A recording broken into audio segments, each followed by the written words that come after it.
मित्रांनो, सगळे स्वीकारून जेव्हा आपण एकटे जगू लागतो, एकटे राहू लागतो, तेव्हा सुरुवातीला आपल्याला त्रास होईल, जीवन नकोसं वाटेल, जगणं नकोसं होईल. इतका त्रास होईल, एकट्याने किती लढायचं हा विचार सतत खात राहील, त्रास देत राहील.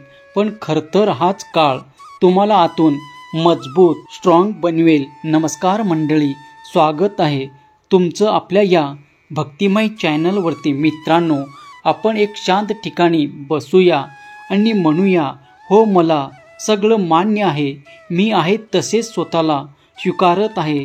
अगदी सगळंच बरोबर का? कोण मला समजून घेते, कोण नाही घेते, कोण मला इमोशनल सपोर्ट देते तर कोण देत नाही. मला सगळं मान्य आहे. बघा, आपल्याला आपलं जीवन आनंदी करायचं असेल तर काही गोष्टी ज्या स्वीकारण्याजोग आहेत त्या स्वीकारा. या आजवर कोणी आपल्यासाठी बदललेलं नाही आणि त्यांनी का बदलावं? आता त्यांना बदलण्यापेक्षा आपण स्वतः एक रेषा वढूया, त्याच्यामध्ये आणि आपल्यामध्ये प्रेमाची रेषा, रागाची, प्रेमाची.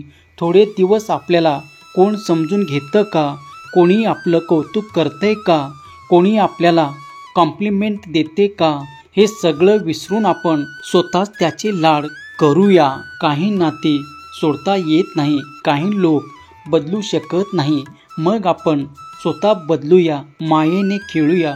कोणी आपल्याबद्दल बोलेल, कोणी आपल्याला वागणुकीबद्दल बोलले तर कोणी आपण किती डिपेंड आहोत याची जाणीव आपल्याला करून देईल.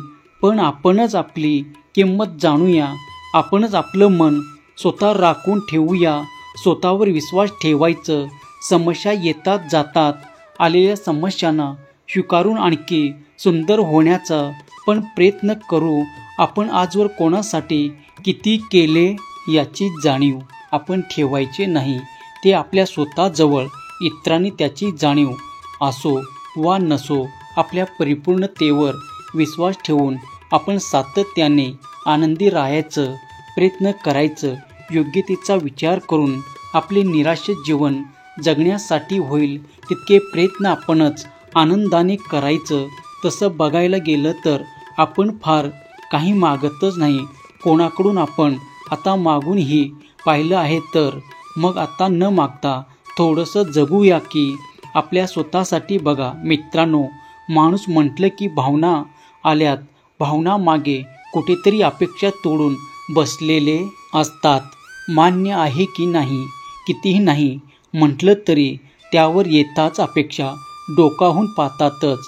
मग त्यात काय झालं? आपल्याच माणसाकडून अपेक्षा करणं चुकीचं हे कुठे मी करतोच की मग त्यांनी केलं तर काय बिघडलं? अशा सोयीस्कर वाक्याने मग आपण आपल्याला पटवून देतो की अपेक्षा करणं किती योग्य आहेत. पण मग त्याचा त्रास आपल्याला होतोय याचं काय कुठेतरी मनाला माहीत असतं. स्वतःवर प्रेम कमी पडते, स्वतःपेक्षा जास्त लक्ष इतराकडे जाते. स्वतःची काळजी घेत असून निरपेक्ष प्रेम असेल तर स्वतःवर तर अपेक्षा का वर डोकावते? आणि राहिला प्रश्न, मी करतो तर समोरच्याने माझ्यासाठी करावे. मी करतो, समोरच्याला खरंच वाटलं तर तो नक्की करेलच की हा विषय आपण एखाद्यासाठी करतो ते त्यांनीही आपल्यासाठी करायची अपेक्षा ठेवणं, हीच अपेक्षा आपण ठेवत राहिलो तर जे आपल्यासाठी होते ते आपोआपच दुर्लक्षित होऊन जातात. अर्थात असेही होतं की आपण सर्वात जास्त करतो, समोरच्या व्यक्ती तितका आपल्यासाठी करू शकत नाही. पण असो, आपल्याला हेच तर स्वीकारायचं आहे. अपेक्षाचा पडदा असतोच. आपल्यासाठी होणाऱ्या सगळ्याच आपल्याला वेगळे करत असतात. आपल्याला काय हवं ते आपण स्वतःच काय मिळवत नाही, कशासाठी पाहिजेत दुसऱ्याकडून अपेक्षा. आपण हेही मान्य करूया की काही गोष्टी आपण स्वतःसाठी नाही का करू शकत, काही गरज आहे का, या वेगळ्या असतात. पण विषय आपण स्वतःसाठी करू शकतो ते जास्तीत जास्त आपण करायचं. म्हणजे त्या गरजा नाहीसे होतील. आपण स्वतःशी एकरूप जेव्हा होऊन इतराकडे आपलं मन हे वळणारच नाही. या सगळ्यात एक गोष्ट तितकेच खरी आहे मित्रांनो, स्वतःशी एकरूप होण्यापर्यंतचा प्रवास अत्यंत कठीण, जीव घेणारा आणि त्रासदायक, पण या खडतर प्रवासामधून वाहून किनाऱ्यापर्यंत आपल्यावर मिळणार असून समाधान, शांतता देखील तितकी सुंदर आहे. थकून भागून मन जेव्हा स्वतःवरच पोहोचते ना, कोणावर अपेक्षा करायचं नसतं, स्वतःमध्ये रमू लागतं, स्वतःवर प्रेम करू लागतं आणि शेवटी स्वतःची एकरूप होऊन विशेष हे सर्व घडायला कधी कधी क्षणसुद्धा पुरेसा असतो, तर कधी कधी अख्खं आयुष्य देखील अपूर्ण पडतं. आपल्याला आपलं आयुष्य अपूर्ण पडायचं नाही, पण आपल्याला प्रत्येक दिवस आनंदाने कसा जगता येईल यासाठी प्रयत्न करायचे. मान्य आहे की नाही मित्रांनो? आपले आनंद इतराकडे न शोधता स्वतःकडे काहीतरी करणे खूप कठीण जाते आपल्याला, पण तरीही ते करण्याचा आपण प्रयत्न करूया. आपण आनंदी होण्याचा, आनंदी जीवन जगण्याचा प्रयत्न करूया. इतराशिवाय कोणी आपल्या सोबत असो वा नसो, आपल्या भावनिक, शारीरिक, मानसिक गरजा पूर्ण होवो किंवा न होवो, आपल्याला आपल्यासाठी काहीतरी करायचे, आपल्याला स्वतःवर प्रेम करायचं हे लक्षात ठेवा. आणि जर तुम्ही ते केलं तर तुम्ही त्यात नक्कीच सक्सेस व्हाल.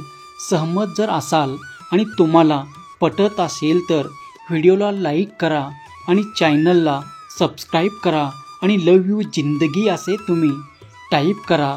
तुमच्याकडे काय आहे, काय नाही, यापेक्षा तुम्ही कसे आहात, तुमची वागणूक कशी आहे, हे सर्वात जास्त महत्त्वाचे. तुम्ही कोणासोबत राहता हे कधीच महत्त्वाचे नसते, पण तुमच्यामुळे कोणाला जास्त आनंद मिळतो हे जास्त महत्त्वाचे.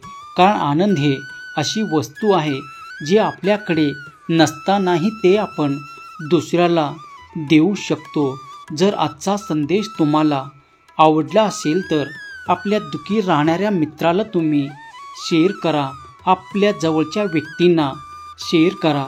तुमच्या एका शेअरने त्याचे हरलेलं मन हे जागृत होईल आणि तुम्हाला न कळतच परमेश्वराचे, भगवंताचे आशीर्वाद प्राप्त होतील. श्री स्वामी समर्थ. जय जय स्वामी समर्थ.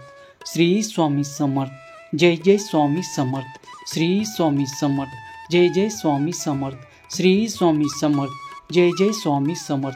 श्री स्वामी समर्थ. जय जय स्वामी समर्थ. श्री स्वामी समर्थ. जय जय स्वामी समर्थ. धन्यवाद.